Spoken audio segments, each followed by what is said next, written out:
ታሪካችን የሚጀምረው በኤድ ሽሚት ቤተሰብ ነው። ኤድ፣ ሚሼል እና አሽሊ የሚባሉ ሁለት ሴት ልጆች ያሉ ሲሆን የኤድ ሚስት ቴሬሳ ከረጅም የህመም ጊዜ በኋላ ሁለቱን ልጆቹን ለብቻው ጥላ ከዚህ ዓለም በሞት ትለያለች።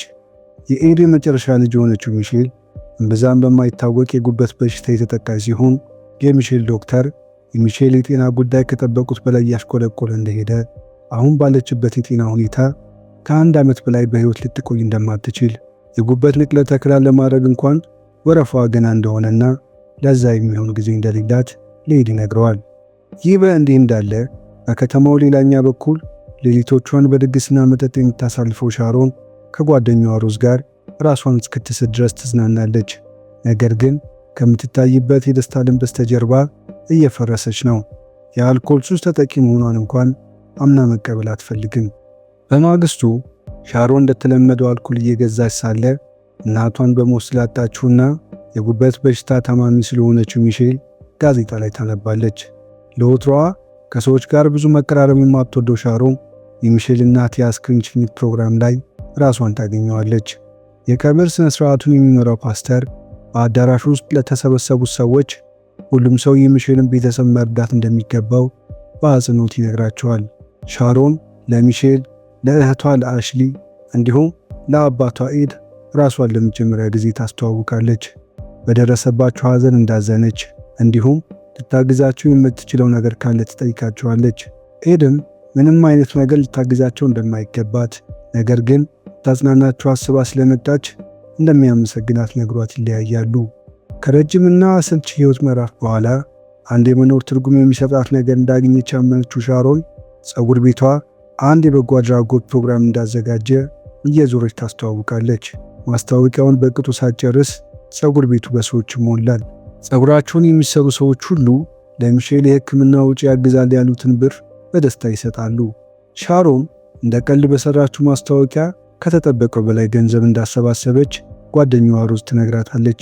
ሻሮንን ከዚህ ጊዜ ጀምሮ በቻለችው መጠን ሁሉ መጠጥ መጠጣቷን እንደምታቆም ለጓደኛዋ ቃል ትገባላታለች።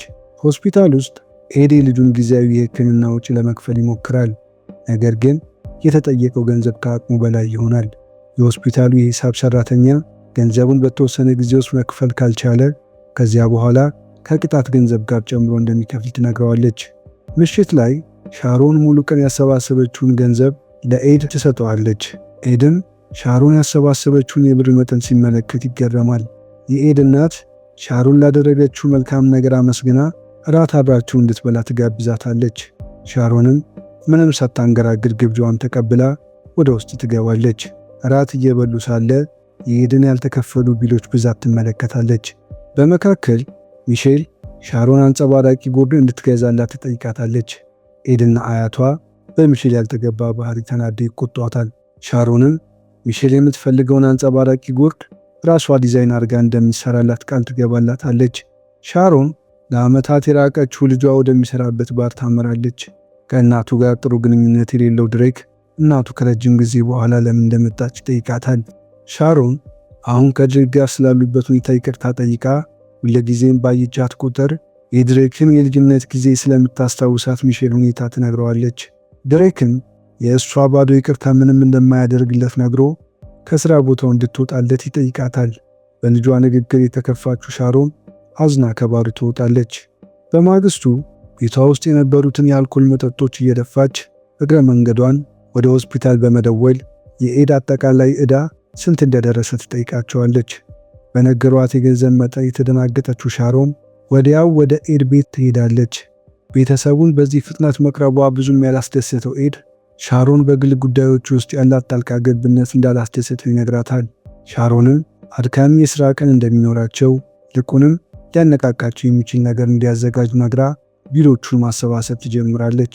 እያንዳንዱን የኤድ ቢሎች ከመረመረች በኋላ የኤድ ወርሃዊ ወጪ ከገቢው አንጻር ብዙ እንደሆነና በተቻለው መጠን ማመጣጠን እንዳለበት አስታውሳ በአስቸኳይ መከፈል ያለባቸውን ዕዳዎች ከለየች በኋላ አንዳንዱ ዕዳ እየቆየ እንደወይን ስለሚሆን ስለነሱ መጨነቅ እንደሌለበት ትነግረዋለች። ሻሮን ያለ ዕድሜያቸው ብዙ መከራ እያሳለፉ ያሉትን የኤድ ልጆችና ኤድን ወደ መዝናኛ ቦታ ይዛቸው ትሄዳለች።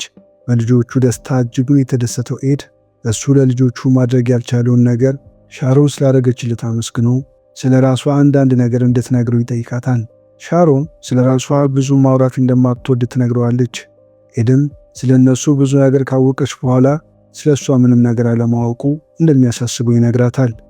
ሮዝ ጓደኛዋ የራሷን ሕይወት ይህን ያህል መዘንጋቷ እንዳሳሰባት እንዲሁም ደንበኞቿ እሷን በማጣታቸው ከፀጉር ቤቱ እየቀሩ ስለሆነ የሚሼልን ነገር ለጊዜው ተወት እንድታደርገው ትነግራታለች። ሻሮን ብቸኝነት እሷን ምን ያህል እንደጎዳት፣ አንድ ሰው ከጎኗ ቢሆን ኖሮ ያለችበት ሕይወት ውስጥ እንደማትገባ እናም ሚሼልን ከመርዳት ወደኋላ እንደማትነግራ ትላት ትሄዳለች። አሜሪካን እያናወጣት ያለው አውሎ ንፋስ ያፈረሳቸው ቤቶች ለኤድ ጥሩ ዕድል ይዘውለት ይመጣሉ። ኤድን ያገኘውን ዕድል ላለማባከን ጧትና ማታ የቤት እድሳት ስራውን መስራት ይጀምራል። አንድ ቀን ምሽት ሻሮን ለሚሼል የልጆች ተረት እያነበበችላት እያለ ሚሼል ብዙ ደም ከአፍንጫው ይፈሳል። ሻሮንና አያቷ ሚሼልን ወደ ሆስፒታል ይዟት ይሄዳሉ። የሚሼል ዶክተር ሚሼል የአንድ ወር ዕድሜ ብቻ እንደቀራት ለዛም ለእሷ የሚሆን ጉበት የሚገኝ ከሆነ ቅድሚያ ስለሚሰጧት የጉበት ንቅለ ተከላ ወደሚደረግበት ሆስፒታል ለመሄድ የግል ጀት ማመቻቸት እንዳለበት ይነግረዋል። የግል ጀት የሚለው ንግግር ኤድን ያበሳጨዋል። ሻሮን የግል ጀቱን እሷ ከየትም ብላ እንደምታመጣ ቃል ገብታ ታረጋገዋለች። ሚሼል ለገና ምናልባት እሷ ባትኖር ለእሷ የሚሰጣት ስጦታ እህቷ እንድትከፍትላት ትጠይቃታለች። አሽሊ እንዴት እንደዚህ እንዳሰበች ትጠይቃታለች። ሚሼል ዶክተሩ ትንሽ ጊዜ እንደቀራ ሲያወራ እንደሰማች ነግራ ከኮሜዲኖ ውስጥ ስጦታ አውጥታ ትሰጣታለች። አሽሊ ስጦታውን ከፍታ ካየች በኋላ ለበዓል ራሷ ደግማ እንድትሰጣት ትመልስላታለች። ሻሮን ወደ ኤድ የኢንሹራንስ ኩባንያ በመሄድ ኤድ በሚስቱ ምክንያት የገባበትን ዕዳ እንዲሰርዙለት ትለምናቸዋለች። የኢንሹራንስ ኩባንያው ሰዎች ቴሬሳ ያለባት ዕዳ እጅግ ብዙ እንደሆነና ያን ያክል ገንዘብ መሰረዝ እንደማይችሉ ይነግሯታል። ሻሮን በሚሼል ቦታ የታመመችው የእነሱ ልጅ ብትሆን አሁን የወሰኑትን ውሳኔ የመወሰን አቅም ይኖራቸው እንደሆን የኩባንያውን ሰዎች ትጠይቃቸዋለች። በማግስቱ ኤድ ሻሮን የሰጣችውን ስጦታ ይከፍተዋል። ሻሮንም የሰጠችው የፎቶ ፍሬም አዲሱን የሆስፒታል ቢል ማስቀመጫ እንደሆነ ነግራ የሆስፒታል የሂሳብ ደረሰኝ ትሰጠዋለች። ኤድ ያየውን ነገር ማመን ይከብደዋል። ሻሮን ለቴሬሳ ሕክምና የወጣው $400,000 በላይ ገንዘብ ሙሉ ለሙሉ እንደተሰረዘ ትነግረዋለች። ኤድ ቤቱን ከመሸጥ ያተረፈችውን ሻሮን ያመሰግናታል። ወደ መኝታ ቤቱ ገብቶ የደስታን እንባ ያነባል። ምሽት ላይ ኤድ የተለመደ ስራውን እየሰራ እያለ አብሮት የሚሰራው አንድ ሰው የነ ኤድ ቤት በር ላይ ያለው ግርግር ምን እንደሆነ ይጠይቀዋል። ምን እንደተፈጠረ የማያውቀው ኤድ ወደ ቤቱ ይሄዳል። እዛ እንደደረሰ ቤቱ በሰዎች ተከቦ ይመለከታል። ወደ ውስጥ ሲገባ ሚሼል ኢንተርቪው እየተደረገች ያያል።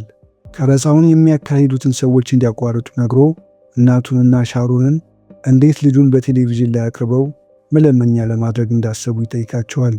ሻሮን ፕሮግራሙ ለሚሼል ሕክምና ጥሩ ዕድል ሊያመጣ እንደሚችል ትነግረዋለች። ኤድ ሻሮን ሰዎቹን ይዛ እንደመጣች ይዛቸው እንድትሄድ ነግሮ ጥሏቸው ይሄዳል። በኤድ ንግግር ያዘነችው ሻሮን ወደ ጓደኛዋና ስራዋ ትመለሳለች። ብዙም ሳይቆይ የፈረንጆቹ የገና በዓል ይደርሳል። አሽሊ ለእህቷ የመለሰችውን ስጦታ መልሳ ትቀበላታለች። ኤድና ልጆቹ አንድ ላይ ቁጭ ብለው ቲቪ እየተመለከቱ እያለ የሚሼል ፕሮግራም በቲቪ ተለቆ ይመለከቱታል። ሚሼል በቲቪ ስለታየች በጣም ደስ ይላታል። ኤድ ከረጅም ጊዜ በኋላ ለመጀመሪያ ጊዜ ቤተሰቡን ይዞ ወደ ቤተ ክርስቲያን ይሄዳል። በዚያም ከእናትና ልጆቹ ጋር አብሮ አምላኩን ያመሰግናል። አሜሪካ በታሪኳ አይተው በማታውቀው ከባድ የበረዶ ዝናብ ትመታለች። አብዛኛውን መንገድ ዝግ ሲሆን ኤርፖርቶች ሙሉ ለሙሉ በረራቸውን ሰርዘዋል። ኤድ ከልጆቹ ጋር ምግብ እየተመገበ ሳለ ስልክ ይደወልለታል። ለሚሼል የሚሆን ጉበት መገኘቱንና በ6 ሰዓት ውስጥ ቀዶ ጥገና ወደሚደረግበት ሆስፒታል ይዟት እንዲሄድ ይመክሩታል። ኤድ ጊዜ ሳያጠፋ ለሻሮን ይደውልላታል። ከዚህ በፊት ስላስከፋት ይቅርታ ጠይቆ ለሚሼል ጉበት እንደተገኘላትና የግል ጀት በፍጥነት እንደሚያስፈልጋቸው ይነግራታል። ሻሮን ከዚህ በፊት የግል ጀት እንደሚሰጣት ቃል የገባላት ሰው ጋር ተደውላለች። እሱም አሁን ያለው የአየር ሁኔታ ለመብረር ፈጽሞ እንደማይመች፣ ነገር ግን ፓይለቱ ማድረግ የሚችለው ነገር ካለ እንደሚያናግረው ቃል ይገባላታል። ሻሮን ለጓደኛዋ ለሮዝ ደውላ በጉጉት ሲጠብቁት የነበረው ቀን ስለደረሰ በከተማ ውስጥ ለትራፊክ ክፍት የሆኑ መንገዶችን እንድታጣራላት ትጠይቃታለች። ሮዝ በከተማ ውስጥ ካሉ መንገዶች ውስጥ ብቸኛ የሆነውን ክፍት መንገድ ትነግራታለች። ይህ የልጁ የመኖር ብቸኛ ዕድል እንደሆነ የሚያውቀው ኤድ በአስቸጋሪው በረዶ ውስጥ ልጁን ይዞ ወደ ብቸኛው ክፍት መንገድ ይሄዳል። ብዙም ሳይጓዝ ሳያቋርጥ በሚጥለው በረዶ ምክንያት መንገዱ በመኪናዎች ተዘጋግቶ ይመለከታል። ሮዝ ለሻሮን ደውላ መንገዶች ሁሉ የሚዘጉ ከሆነ ለምን በሄሊኮፕተር ለመጠቀም እንደማይሞክሩ ትጠይቃታለች። ኤድ የመጨረሻ አማራጩን ለመሞከር ለረጅም ጊዜ ለትራፊክ ዝግ ሆኖ በቆየው መንገድ ለመሄድ ያስባል። የተዘጋውን ኬላ ከሰበረ በኋላ ከአደገኛው በረዶ ጋር እየታገለ መኪናውን ያሽከረክራል። ሻሮን የሚሼልን ፕሮግራም ወደ አስተላለፈው የቴሌቪዥን ጣቢያ ደውላ ሄሊኮፕተር እንደሚያስፈልጋቸው ትነግራቸዋለች። የቴሌቪዥን ጣቢያው ለኤድ ሄሊኮፕተር ማቅረብ የሚችል ሰው ካለ እንዲተባበረው በቀጥታ ፕሮግራም ይጠይቃል። ኤድ ብዙም ሳይጓዝ መንገዱ በወደቀ ዛፍ ተዘግቶ ይመለከታል። ከመኪናው ወርዶ የወደቀውን ዛፍ ለማንሳት ይሞክራል። ኤድ ምንም እንኳን ቢለፋ የወደቀውን ትልቅ ዛፍ ከመንገዱ ማንሳት ያቅተዋል። ለልጁ ምንም ነገር ማድረግ ያልቻለው ኤድ ልጁን አቅፎ ያለቅሳል። አንድም ቀን ሲያለቅስ አይተው የማታውቀው ሚሼል አባቷ ለምን እንደሚያለቅስ ትጠይቀዋለች። ለልጁ መልስ ያጣው ኤድ ሚሼልን እንደሚወዳት ይነግራታል። ኤድ ከመኪናው ወርዶ ሚሼል ሕክምና ወደምታደርግበት ሆስፒታል ይደውላል። ምንም እንኳን ቢሞክር ሚሼልን ወደ ሆስፒታል ማድረስ እንደማይችል ይነግራቸዋል። በመካከል የነፍስ አድን ሰራተኞች ኤድን ያገኙታል። ሄሊኮፕተር ስለተገኘ በአስቸኳይ መሄድ እንዳለባቸው ይነግሩታል። ኤድ ለቀዶ ሕክምና መድረስ እንደሚችሉ ለዶክተሮቹ ነግሮ ከነፍስ አድን ሰራተኞቹ ጋር ጉዞ ይጀምራል። ፓስተር ዴቭ ለቴሌቪዥን ጣቢያው ደውሎ ሄሊኮፕተሩ የሚያርፈው የእነሱ ቤተክርስቲያን ግቢ ውስጥ በመሆኑ ሁሉም ሰው መጥቶ ሄሊኮፕተሩ የሚያርፍበትን ቦታ እንዲያጸዳ ጥሪ ያቀርባል። የአካባቢው ማህበረሰብ በነቂስ ወጥቶ ሄሊኮፕተር የሚያርፍበትን ቦታ ማጽዳት ይጀምራል። የሻሮን ልጅ የፓስተሩን ጥሪ ተቀብሎ ይመጣል። እናቱ ስላደረገችው ነገር እንደኮራባት እንዲሁም ይቅርታ እንዳደረገላት ይነግራታል። ብዙም ሳይቆይ ኤድ የቤተ ክርስቲያኗ ግቢ ይደርሳል። እየጣለ ባለው ከባድ በረዶ ምክንያት የሄሊኮፕተሩ ፓይለት የሚያርፍበትን ቦታ ማየት እንደማይችል ይነግራቸዋል። የተሰበሰቡት ሰዎች የመኪናቸውን ባውዛ ወደ ማረፊያው ካበሩ በኋላ ጃኬታቸውን አንድ ባንድ እያወለቁ ምልክት ይሰጡታል። ሄሊኮፕተሩም በሰላም የቤተ ክርስቲያኗ ግቢ ውስጥ ያርፋል። ኤድ ይህን ሁሉ ነገር ያለመታከት ያገዘችውን ሻሮን በሕይወቱ ውስጥ የገባች ትልቅ ተአምር እንደሆነች ነግሯት ልጁን ይዞ ሰርጀሪ ወደምትሰራበት ሆስፒታል ይሄዳል። ከእናቷ ሞት ቀጥሎ በደረሰባት ከባድ ሕመም ስትሰቃይ የነበረችው ሚሼል እንደ አዲስ ለመኖር ከሰመመን ትነቃለች።